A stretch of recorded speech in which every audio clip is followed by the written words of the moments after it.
Perkenalkan, nama Anastasia Eka Putri dari Prodi Ilmu Sejarah 2019, Fakultas Ilmu Budaya, Universitas Andalas. Nah, pada video kali ini, Anas akan membahas tentang memudarnya peran ulama dalam lingkup masyarakat Aceh pada awal abad ke-21. Nah, seperti yang kita ketahui bahwa dalam berbagai kajian antropologi telah dijelaskan bahwa Aceh merupakan sebuah daerah yang digambarkan dengan religi atau agama Islamnya yang kental, karena masyarakatnya rata-rata menganut agama Islam. Nah, selain itu, dalam penyebaran Islam di Nusantara dan pertama kali masuknya Islam di Nusantara, Aceh merupakan tempat pertama kali masuknya Islam yang ada di Nusantara baru menyebar ke daerah-daerah lain yang ada di Nusantara. Maka dari itu, karena itulah Aceh memiliki kekuatan agama yang sangat kental, dan bahkan sehari-hari masyarakat Aceh pun diwarnai dengan tradisi-tradisi Islam. Nah, makanya karena itu Aceh disebut sebagai kota Islam. Selain itu, dalam agama Islam ada yang dikenal dengan namanya ulama. Nah, ulama ini di daerah Aceh berperan sangat penting. Selain sebagai penyampai ajaran-ajaran agama, ulama juga berfungsi sebagai pemimpin informal di Aceh, yang hampir sama perannya sebagai pemimpin di Aceh. Namun, siapa sangka pada awal abad sebelum abad ke-21, peran ulama Aceh itu sangat penting sekali. Namun, pada awal abad ke-21 dan seterusnya sampai sekarang, peran ulama itu memudar. Kenapa begitu? Karena dalam hal ini ada beberapa faktor yang menyebabkan peran ulama itu memudar. Nah, di sini Anas akan memberikan 3 faktor. Anas akan memberikan 3 faktor yang menyebabkan memudarnya peran ulama yang ada di Aceh ini. Nah, faktor yang pertama adalah dimulainya pada awal abad ke-21 ini ada namanya terbentuknya suatu komunitas, yaitu GAM atau Gerakan Aceh Merdeka.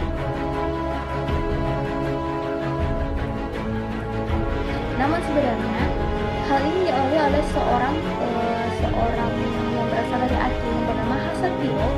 Dia yang mempelopori GAM ini, yaitu dia menghendaki bahwa dia ingin Aceh ini keluar dari Indonesia dan memisahkan diri dari Indonesia. Nah, inilah yang menyebabkan penyebab pertama dari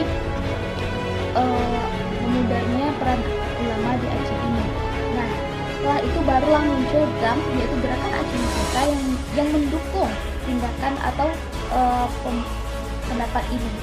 Nah, hal ini tentu tidak suatu berita yang tidak baik bagi negara Indonesia. Nah, makanya pemerintah mengirimkan utusan TNI ke Aceh untuk membasmi hal-hal tersebut. Nah, namun hal yang terjadi itu sungguh mengherankan. Hal yang terjadi bukannya malah damai, namun hal yang terjadi adalah bertambahnya konflik-konflik yang terjadi di Aceh. Pada saat itu TNI menerapkan adanya DOM, yaitu daerah operasi militer yang ada di Aceh.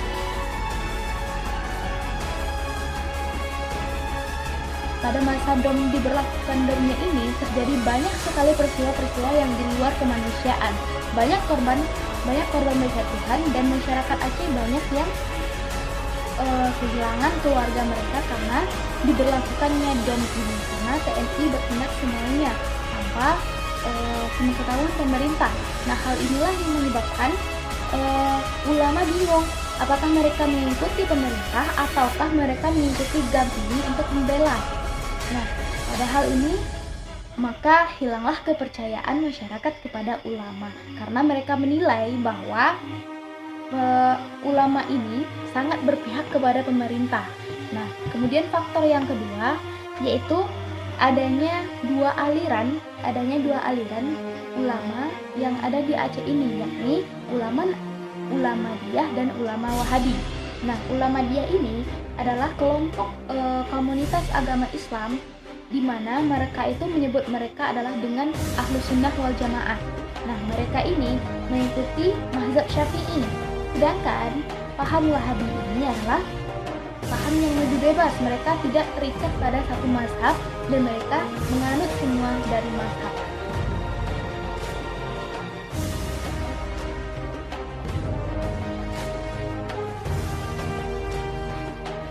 Nah, inilah perbedaan pendapat inilah, perbedaan aliran inilah yang menyebabkan peran ulama ini memudar karena mereka ajarannya saling berlawanan atau tidak searah gitu. Makanya hal ini menyebabkan perpecahan antar mereka dan akibatnya peran ulama pun menjadi tidak se-efektif dulu lagi.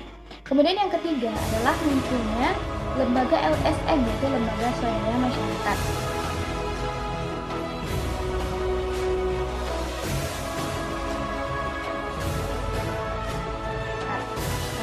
Hal ini dimulai dari ada terjadinya tsunami di Aceh pada tahun 2004.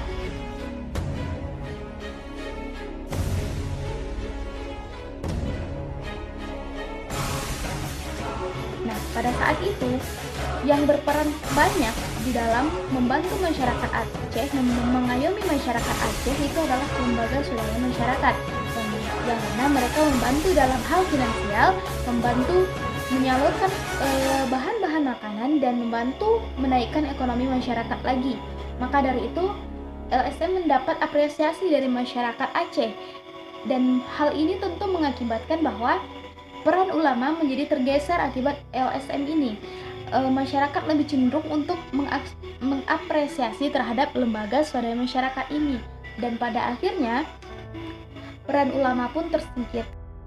Nah, itulah beberapa faktor, yaitu 3 faktor yang menyebabkan peran ulama di Aceh ini memudar. Nah, harapannya ke depannya, ulama lebih menunjukkan perannya di dalam masyarakat tanpa harus tersingkirkan oleh lembaga lain, karena dalam Islam, ulama itu sangat berperan, sangat penting sekali dalam menyampaikan ilmu-ilmu agama. Jika peran ulama tidak tersebar lagi, maka di mana umat Islam ini akan menuntut ilmu, di mana tempat umat Islam akan bertanya, sedangkan peran ulama itu sendiri sudah memudar. Jadi kedepannya harapannya adalah ulama Indonesia lebih berkiprah lagi di garis terdepan untuk membawa umat ini ke arah yang lebih baik, terutama masyarakat Aceh, karena Aceh adalah sebuah pusat agama Islam yang mayoritas penduduknya adalah agama Islam, dan Aceh ini adalah salah satu tempat dan merupakan tempat awalnya menyebarnya Islam di Nusantara. Mungkin sekian, semoga bermanfaat. Assalamualaikum warahmatullahi wabarakatuh.